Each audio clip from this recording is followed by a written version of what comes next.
Jurčičev pohod je res eden izmed najbolj pomembnih dogodkov, ki jih organiziramo v tem smislu. Mislim, da je letošnji popolnoma uspel, je že 26.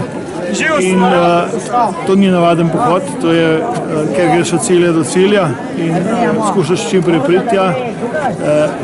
Ta pohod naš je združen še s kulturno noto in zato mislim, da je tako obiskan. Glavnino pohodnikov seveda pomenijo člani planinskih društev iz vseh Slovenije in se jim zahvaljujem, da ta pohod držijo živ.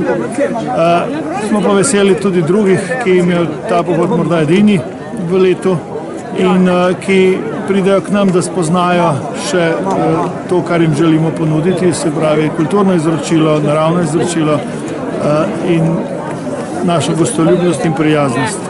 Letošnji pohod je najbrž uspel tako dobro tudi zaradi vremena, ki je danes idealen za pohod, verjamem pa tudi zaradi usporednih prireditev, zaradi programa.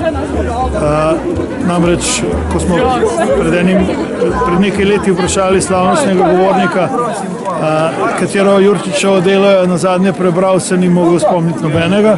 Zato je to za nas pomenil nek znak, da je treba pohodnike izobraževati tudi v tem smislu.